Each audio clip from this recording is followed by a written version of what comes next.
Our new neighbor. The knock was soft, too soft. My son opened the door before I could reach it. His small body froze in the frame, his voice trembling. "Daddy, tell him to leave." I looked past him. A man stood on the porch. Clean shirt, neatly trimmed beard, a smile that felt rehearsed, like an actor reciting a line he'd repeated 100 times before. "Nice to meet you," he said, extending a hand. My son didn't move. His eyes filled with tears, though he made no sound. Silent panic, rare, primal. "Be polite," I murmured, guiding him behind me. "Shake the man's hand." The stranger's grip was steady, too steady, a practiced firmness. His eyes, though, never blinked.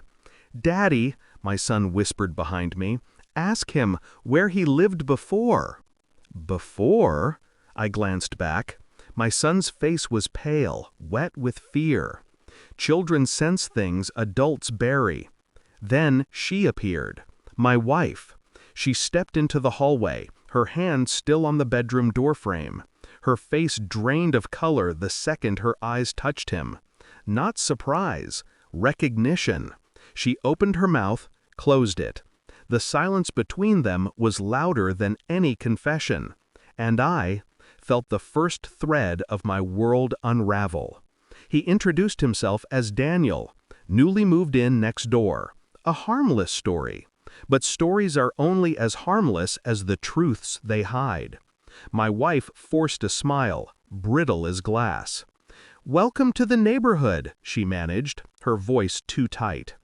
Daniel's gaze lingered, not on me, on her. Just a fraction too long. Enough. I watched, measured, filed it away. After he left, I asked nothing.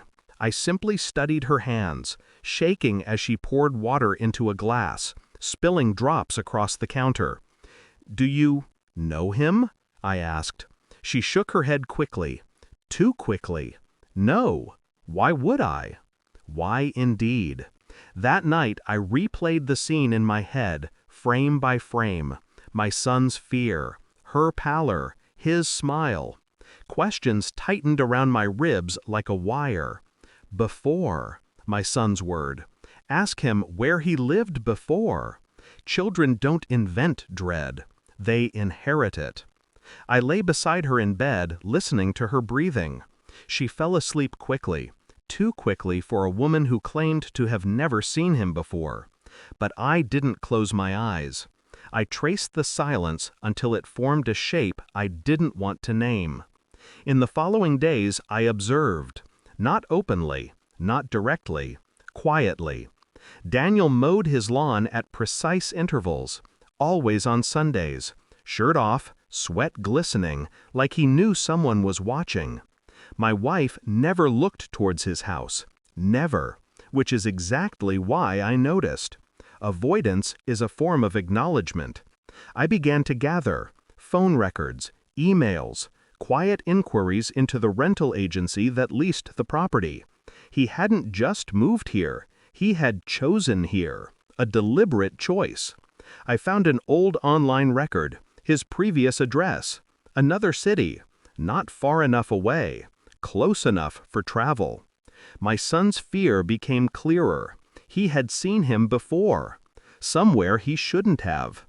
I asked him one night, gently, while my wife folded laundry in the next room, "Why did you want him to leave?" His eyes dropped to his toys.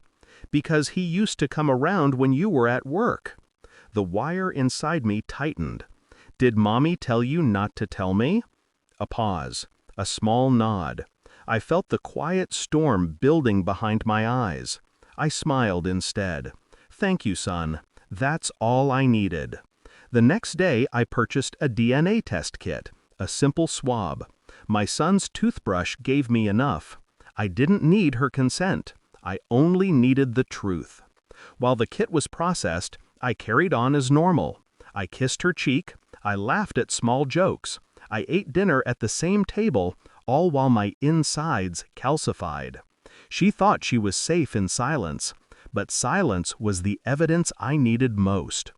The results arrived on a Wednesday morning. Paternity excluded. My hands did not tremble. My heart did not break. It had already been breaking in slow motion for weeks. The paper only confirmed what I already knew. My son was not mine. He was Daniel's. That night after dinner, I laid the envelope on the table. No words. She glanced at it, slowly reached out, opened it.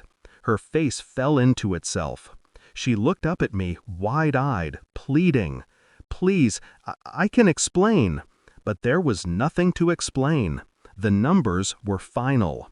I remained still. My calmness unnerved her more than rage ever could.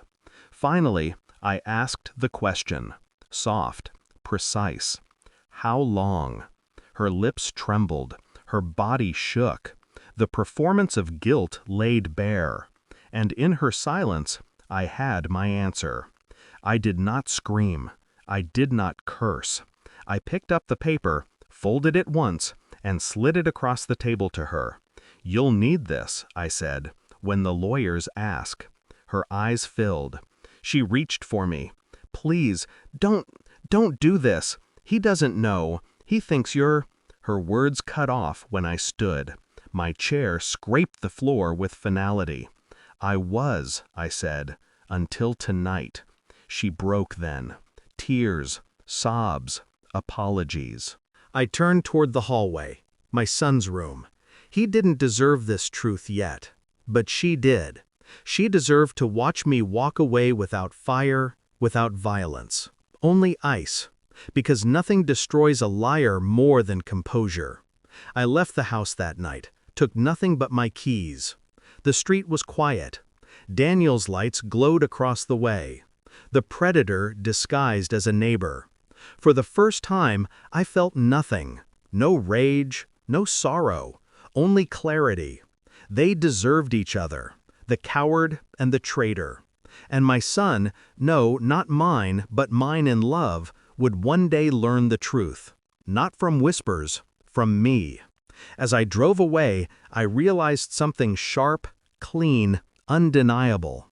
Betrayal doesn't end with blood. It ends with silence. And I was finally silent.